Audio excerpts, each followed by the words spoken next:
Labą dieną, gerbiami 9 ir 10, kurie programuojam.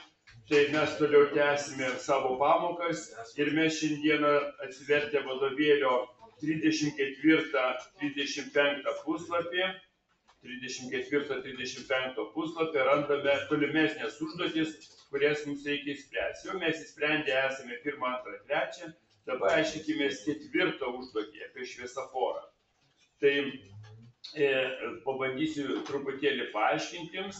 Šviesoforas veikia pagal tokį algoritmą. Kiekvienos valandos pirmasias 3 minutės dega žalia šviesa, po to 2 minutės raudona, po to vėl 3 minutės žalia ir taip toliau.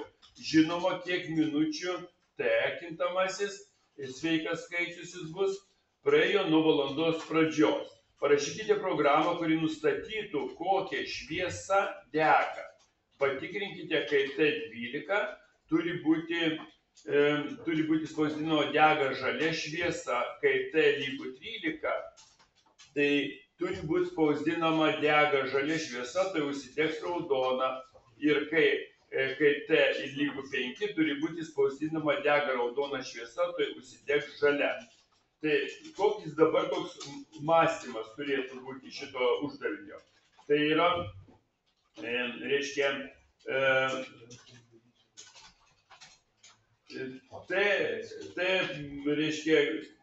dega žalia, tai užsidegs raudona, tai T procentai iš 5 nuo liekana čia, su liekana turim daryti, bus 1 arba 2 gali būti. Tai, kada padarai liekaną iš 5, liekana 3, tada dega žalia, tuoj užsidegs raudona, kaip įvesti tą skaičių. Ir T procentas 5 lygu 4 dega raudona. Ir T procentą padarai iš 5 ir lygu 0 ir viską įsidalina, tada dega raudona, tuoj užsidegs žalia. Tai pabandome tą programą pasidaryti, kaip jinai atrodys. Tai įsijungiam kodė bloko programą.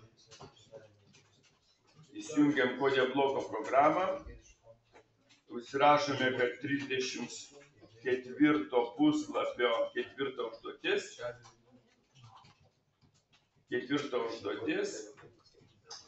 Ir pasileidžiam programą ir testuojam pirmiausia, ar jinai iš viso dirba, ar viskas gerai. Jeigu hello vot išmeta, tai jau reiškia, jeigu kažkokia kita klaida būtų, tai reiškia būtų ir jūsų problema. Tai dabar galime kitą duomenų tipą, kur su dideliais skaičiais long pabandyti. Duomenų tipas long.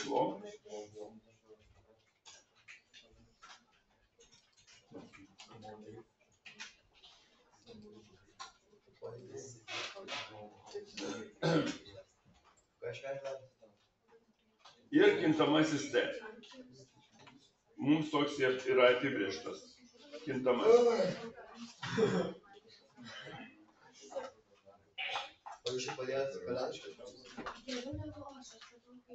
Ką sakot? O kaip tavo atrodo? Jau 2 mėnesį mokaisi programuoti, sakinys kaip baigėsi. Kodėl tokius klausimus užduodi? Tai žinau, gali neišlaikyti kiekvieną tavo sakinuką klausti kitą kartą. Nes jeigu tokius klausimus duodi, tai reiškia visiškai nieko nesidara. Tai įveskite, kiek minučių T praėjo nuo valandos pradžios. Pirmas įvedimas, ne? Tai dabar out. Įveskite, nelietuviško raidėm rašau. Įveskite kiek minučių. Minutės mes traktuojame T kintamasis. Gerai, to jau.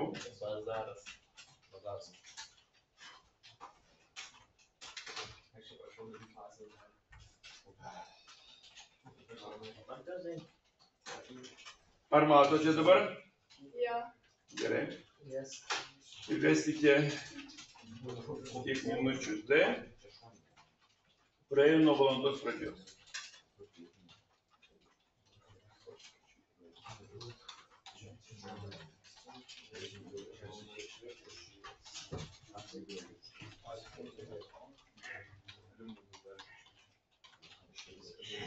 Nu va, tai pabaiga endel kaip visada ir mes tada pereiname į pasiėmimą. Pasiėmą mes primenu su CINA, ne? Įsiveda programa, ką vartotojas įveda.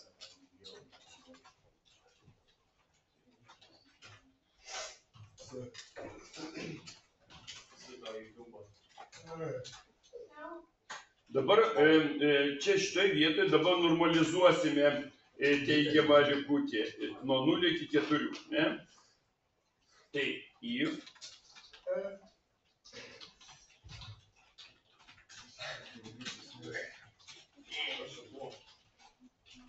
nulis, ne čia, už ribų.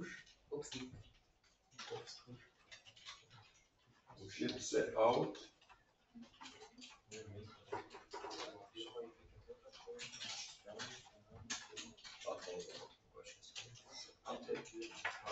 Dar atsiprašau, dar čia turime formulytę parašyti.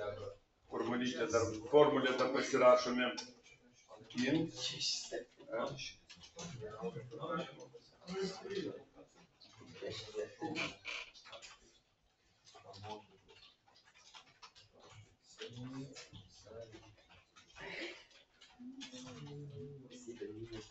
Liekana 5 plus 5 darom liekana 5.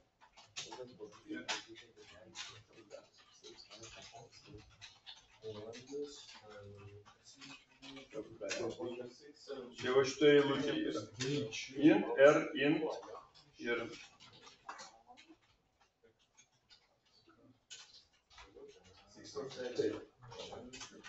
tai čia normalizuojam. Dabar ypas, jei nulis.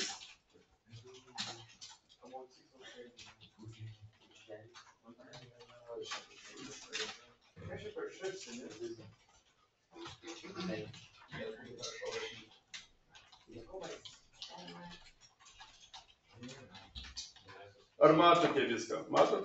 Jo.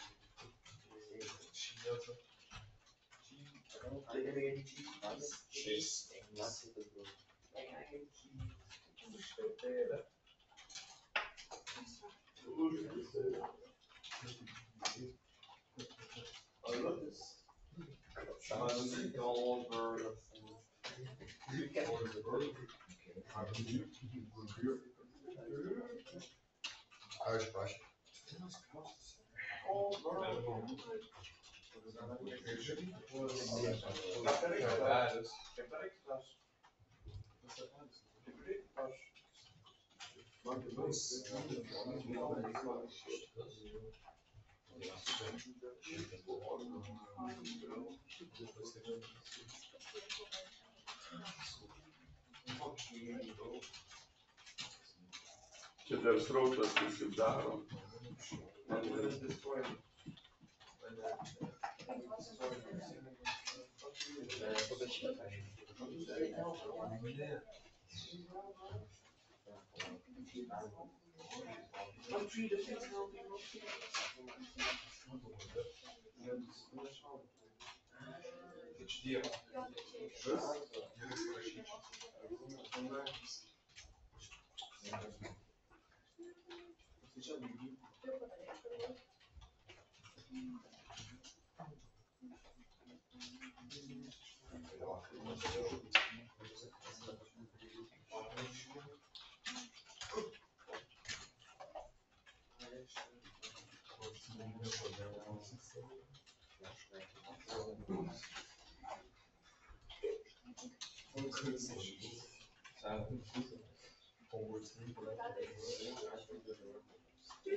Gerai, tai maždaug taip, dabar čia viskas daug prirašyta.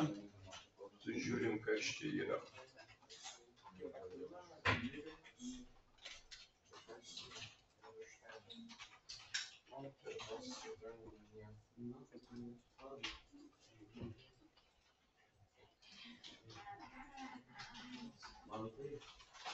Tai ko mums reikia įvesti? Mums reikia įvesti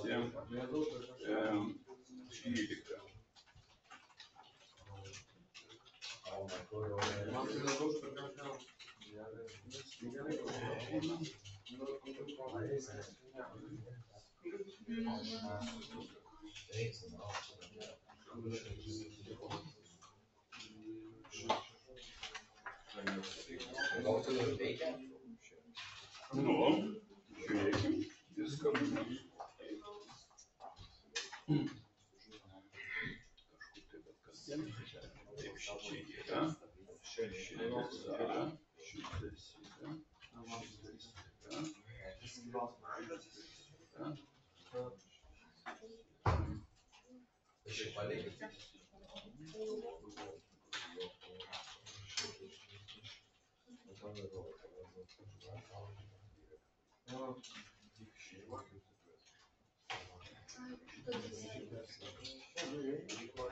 Nu va, veikia.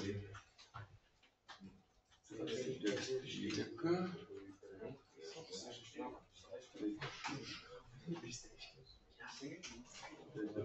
Dabar testuoju. Paskui 5 įvedame. 5.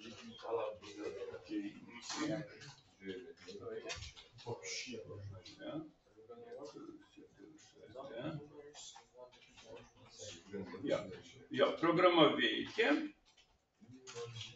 Viskas testuota. Tai dabar pasitikriname dar kartelį, ar teisingai viską susirašėt, nes truputėlį čia paini viskė, kai vaikams aiškinau, tai dalimis čia rodžiau.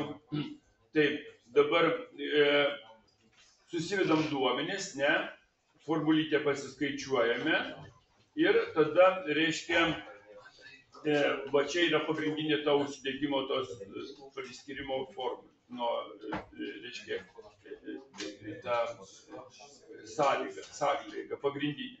Tai va, jeigu matote viską, ar matote, tai dabar testuoju, parodau, kada 13 pagal vadovėlį dega žalia šviesa, tai užsidegs raudona, ir pagal vadovėlį, kada 5 yra, raudonas ir žalia. Nu va. Tai kaip ir viską parodžiau, tai Čia tokių tai būna, jūs matysite, tai ačiū, kad žiūrėjo. Iki kitų kartų. Dar kartelį tai parodo.